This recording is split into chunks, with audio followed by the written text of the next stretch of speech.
Good morning, dreamers. How are you today? It's a slow moving day at our house, as many Mondays are. But as I am moving, and sitting with you at Grandma's table, my mind goes back to the fact that we looked at peace for our first Sunday of Advent. Different churches look at different Advent. It's all the same Advent: peace, hope, faith, right? But some did hope yesterday and some did a different topic of Advent on their first. And our church looked at peace. And one of the things that struck me,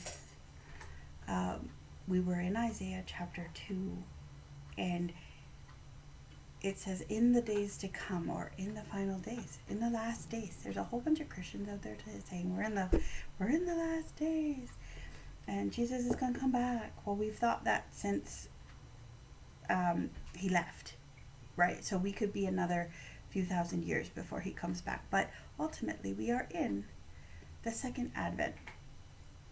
The second Advent. And the Advent, many people believe Jesus will come back in a physical form, and others say he's not coming back. He's coming through his followers. But regardless of your take on things, something was really, really interesting as we were studying in Isaiah 2. It just struck me. God has a dream. When I say good morning, dreamers, he is the king of dreamers, the dreamer of dreamers. He focused on dreams a lot, particularly in the Old Testament, but he did some in the New as well. And he spoke to people in their dreams. And then in Isaiah, in this prophecy, he prophesied his dream coming true. Do you want to know what God's dream is? God's dream is that he will create this place, and all the nations will come to it. This kingdom, this spiritual kingdom where everyone wants to be a part of it. All nations, not one, all. And he will mediate between the nations. We talk about, in the 90s, there was this massive one world fear, right? Like when the world gets more and more global. I'm like, see, in Revelation, it says the world it'll be one government and one world, and that's a new world order or whatever. First of all, Revelation is literal. We'll talk about that another day. But that's the dream of God. But because it used to be, and then there was this Tower of Babel story in the Old Testament where God divided the nations because they were using their unity. They were ganging up on God. They were using their unity to go beyond their pay grade. But God's dream is that the unity will come, and it will be a man-made unity. It was mind-blowing to me to be in this thing, and he will be the mediator, the judge. He will be the one saying, good, not so great, let's fix this, right? He'll be that being for us. He will arbitrate for the peoples. But then they will make their swords into plows. They will flourish with his mediation, and they will choose to lay down their weapons. They will choose to tend a garden that brings life and flourishing to each other. They will prune the gardens, not each other. This is God's dream, and his dream, which for some weird and wacky reason is determined by human beings. I have the ability to shatter God's dream, or I have the ability to take part in it.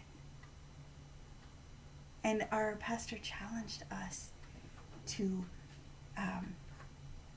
think this week about what weapons do we have? What weapons do we have? And are we willing to lay them down? Not everybody walks around with a gun. Not everybody walks. And he wasn't insulting guns. He talked about how he lived in Alberta and there were hunters there, and it wasn't the gun that was the issue. It's what is done with the gun. And so he wasn't he was very much opposing gun violence, yes. But peace is the dream of God, and it's a restoration of the original creation. It's bring us back to Eden, bring us back to this garden, this peace, this oasis, this place where we can just be, we can breathe. And I think, what weapons do I have? I don't have weapons. No, I don't have weapons. And as I meditate on it, and as I went on a date with Hannah, and I listened to her, and I heard what she had to say about life in general, and I come home and I see my guys just sitting on the couch eating their mashed potatoes, and I'm like, I have weapons. My weapons are my words. My words could shatter my husband in 20 seconds or less, 2 seconds or less. My words can bring tears to my children's eyes and push them away.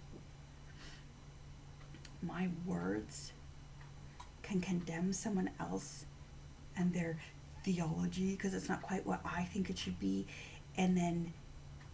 but they're digging into what God has for them. So who am I to sit there and go, well, God's not done with them just this way he's not done with me, and if I was wrong yesterday about something, what am I wrong about today? I have words, and I have an attitude, and I can choose to encourage and bring peace, or I can choose to shatter. I have self-talk, words inside my head, and I can choose to build myself up,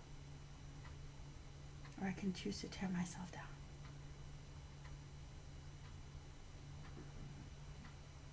I don't know what your weapons are. I don't know. Maybe it's holding people at bay because you don't want to get close. So you push people away so they can't hurt you, and you hurt before you can be hurt. I don't know what your weapons are, but it was really interesting. The dream of God is that his people will create peace, that they will actively, another scripture says, seek peace and pursue it. As we head into this first week of Advent, because we're in it, we're not heading in, we're in it. Let's not get so carried up on December 25th that we forget that there's a lead up of time. Treat Advent as a preparatory time, the way we do Lent for Easter. Peace. It's the dream of God. He is the chief of dreamers, the dreamer of dreamers.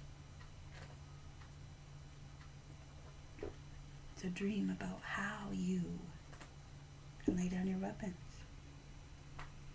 How I can lay down my weapons. You are so amazing. Thank you for being here today. Please know that I love you. If you're struggling at all, reach out. This is a very difficult season, but let's get our eyes off of here and on to the dreamer of dreams, the creator of dreams, the pursuer of dreams, the one who dreams of you and wants your very, very best. Know that I love you. Bye.